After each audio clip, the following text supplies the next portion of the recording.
ಇಂದು ನಾನು ನಿಮ್ಮನ್ನು ಒಂದು ಟೈಮ್ ಮಷಿನ್ನಲ್ಲಿ ಕೂರಿಸಿಕೊಂಡು ಸುಮಾರು 25-30 ವರ್ಷಗಳ ಹಿಂದಿನ ನಮ್ಮ ಬಾಲ್ಯದ ದಿನಗಳಿಗೆ ಕರೆದೊಯ್ಯುತ್ತೇನೆ. ನಮಸ್ಕಾರ ಕರುನಾಡು, VSP ಮೀಡಿಯಾಕ್ಕೆ ಸ್ವಾಗತ ಸುಸ್ವಾಗತ. ನಾನು VS ಪ್ರದೀಪ್ ಸುರ್ಗೋಳಿ. ಬಂಧುಗಳೇ, 90ರ ದಶಕದ ಸರ್ಕಾರಿ ಶಾಲೆಯ ಸ್ವಾತಂತ್ರ್ಯ ದಿನಾಚರಣೆ ಇಂದಿಗೂ ಮರೆಯಲಾಗದ ನೆನಪುಗಳು.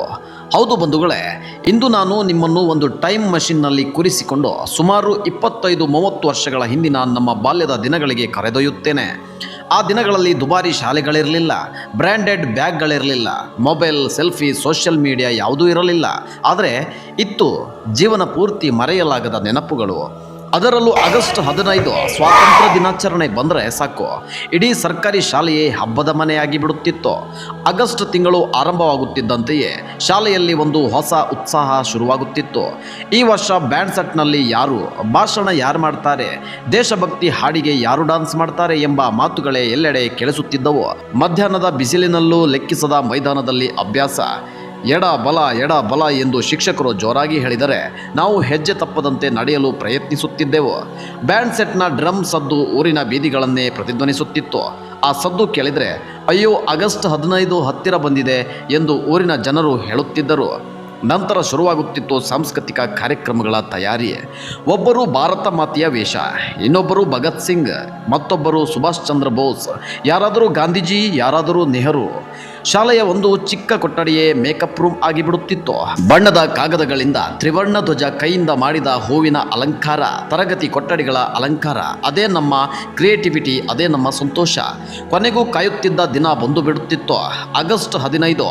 ಆ ದಿನ ಬೆಳಿಗ್ಗೆ ಬೇಗ ಎದ್ದು ಸ್ನಾನ ಮಾಡಿ ಚೆನ್ನಾಗಿ ಇಸ್ತ್ರಿ ಮಾಡಿದ ಯೂನಿಫಾರ್ಮ್ ಹಾಕಿಕೊಂಡು, ಎದೆಗೆ ಚಿಕ್ಕ ತ್ರಿವರ್ಣ ಬ್ಯಾಡ್ಜ್ ಹಾಕಿಕೊಂಡು, ತಲೆಗೆ ಎಣ್ಣೆ ಹಚ್ಚಿ, ಕಾಲ್ನಡಿಗೆಯಲ್ಲಿ ಕೆಲವರು ಸೈಕಲ್ನಲ್ಲಿ ಸ್ನೇಹಿತರ ಜೊತೆ ನಗುತ್ತಾ ಶಾಲೆಯ ಕಡೆ ಹೊರಡುತ್ತಿದ್ದೆವು.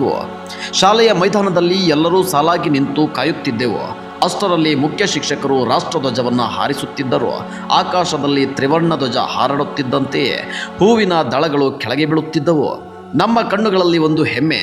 ನಂತರ ಎಲ್ಲರೂ ಒಂದೇ ಧ್ವನಿಯಲ್ಲಿ ಜನಗಣಮನ ಎಂದು ರಾಷ್ಟ್ರಗೀತೆ ಹಾಡುತ್ತಿದ್ದೆವು. ಆ ಕ್ಷಣಗಳನ್ನು ಮಾತಿನಲ್ಲಿ ಹೇಳಲು ಸಾಧ್ಯವಿಲ್ಲ. ಅದು ನಿಜವಾದ ದೇಶಭಕ್ತಿ. ರಾಷ್ಟ್ರಗೀತೆ ಮುಗಿದ ತಕ್ಷಣ ಇಡೀ ಶಾಲೆ ಒಂದೇ ಧ್ವನಿಯಲ್ಲಿ ಮೊಳಗುತ್ತಿತ್ತು. ಭಾರತ್ ಮಾತಾ ಕಿ ಜೈ, ವಂದೇ ಮಾತರಂ, ಜೈ ಹಿಂದ್ ಎಂಬ ಘೋಷಣೆಗಳು ಆಕಾಶ ಮುಟ್ಟುತ್ತಿದ್ದವು. ಆ ಚಿಕ್ಕ ಧ್ವನಿಗಳಲ್ಲಿ ದೇಶದ ಮೇಲಿನ ದೊಡ್ಡ ಪ್ರೀತಿ ಅಡಗಿತ್ತು. ನಂತರ ಶುರುವಾಗುತ್ತಿತ್ತು ಭಾಷಣಗಳು, ದೇಶಭಕ್ತಿಯ ಹಾಡುಗಳು, ನೃತ್ಯಗಳು, ಚಿಕ್ಕ ಚಿಕ್ಕ ನಾಟಕಗಳು. ವೇದಿಕೆಯ ಮೇಲೆ ನಿಲ್ಲುವಾಗ ಕೈಗಳು ನಡುಗುತ್ತಿದ್ದವು. ಆದರೆ ಕಾರ್ಯಕ್ರಮ ಮುಗಿದ ನಂತರ ಎಲ್ಲರ ಚಪ್ಪಾಳೆ ಕೇಳಿದಾಗ ಸಿಗುತ್ತಿದ್ದ ಖುಷಿಯೇ ಬೇರೆ. ಆ ಖುಷಿ ಎಂದಿಗೂ ಸಿಗುವುದಿಲ್ಲ. ಆಮೇಲೆ ಬರುತ್ತಿತ್ತು ನಾವು ಹೆಚ್ಚು ಕಾಯುತ್ತಿದ್ದ ಸಮಯ, ಸಿಹಿ ಹಂಚುವ ಕ್ಷಣ. ಒಂದು ಲಡ್ಡು ಅಥವಾ ಜಿಲೇಬಿ, ಕೆಲವೊಮ್ಮೆ ಮೈಸೂರು ಪಾಕ್ ಅಥವಾ ಒಂದು ಚಾಕ್ಲೇಟ್. ಎಂದು ನೋಡಿದರೆ ಅದು ತುಂಬ ಚಿಕ್ಕದಾಗಿ ಕಾಣಬಹುದು, ಆದರೆ ಅಂದು ಅದು ನಮ್ಮ ಪಾಲಿಗೆ ದೊಡ್ಡ ಸಂಭ್ರಮವಾಗಿತ್ತು. ಕೆಲವರು ಮತ್ತೆ ಸಾಲಿನಲ್ಲಿ ನಿಂತು ಸಾರ್ ನನಗೆ ಇನ್ನೊಂದು ಕೊಡ್ರಿ ಎಂದು ಕೇಳುತ್ತಿದ್ದ ದಿನಗಳು ಇಂದು ನೆನಪಾದರೆ ನಗು ಬರುತ್ತದೆ. ಕಾರ್ಯಕ್ರಮ ಮುಗಿದ ನಂತರ ಸ್ನೇಹಿತರ ಜೊತೆ ಮಾತುಕತೆ, ಮೈದಾನದಲ್ಲಿ ಆಟ, ನಗುವಿನ ಸದ್ದು, ಮಾಸ್ಟರ್ಗಳ ಆಶೀರ್ವಾದ. ಮನೆಗೆ ಹಿಂತಿರುಗುವಾಗಲೂ ಮನಸ್ಸಿನಲ್ಲಿ ಒಂದೇ ಖುಷಿ, ಮುಂದಿನ ವರ್ಷ ಮತ್ತೆ ಆಗಸ್ಟ್ 15 ಯಾವಾಗ ಬರುತ್ತದೆ ಎಂಬ ನಿರೀಕ್ಷೆ. ಬಂಧುಗಳೇ, ಇಂದು ಕಾಲ ಬದಲಾಗಿದೆ, ಶಾಲೆಗಳೂ ಬದಲಾಗಿವೆ, ತಂತ್ರಜ್ಞಾನ ಬಂದಿದೆ, ಮೊಬೈಲ್ ಬಂದಿದೆ.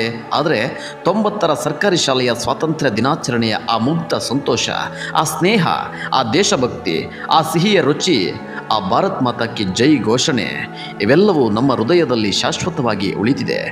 ನೀವು ಕೂಡ 90ರ ದಶಕದ ಸರ್ಕಾರಿ ಶಾಲೆಯ ವಿದ್ಯಾರ್ಥಿಯಾಗಿದ್ದರೆ, ಈ ವಿಡಿಯೋ ನೋಡಿದ ನಂತರ ನಿಮ್ಮ ಬಾಲ್ಯ ನೆನಪಾದರೆ ಕಮೆಂಟ್ನಲ್ಲಿ ಹೆಮ್ಮೆಯಿಂದ ಬರೆಯಿರಿ ಜೈ ಹಿಂದ್ ಸರ್ಕಾರಿ ಶಾಲೆ ಅಂತ. ಮತ್ತು ನಿಮ್ಮ ಸ್ವಾತಂತ್ರ್ಯ ದಿನದ ಮಧುರ ನೆನಪುಗಳನ್ನು ನಮ್ಮೊಂದಿಗೆ ಹಂಚಿಕೊಳ್ಳಿ. ವಂದೇ ಮಾತರಂ, ಜೈ ಹಿಂದ್, ನಮಸ್ಕಾರ.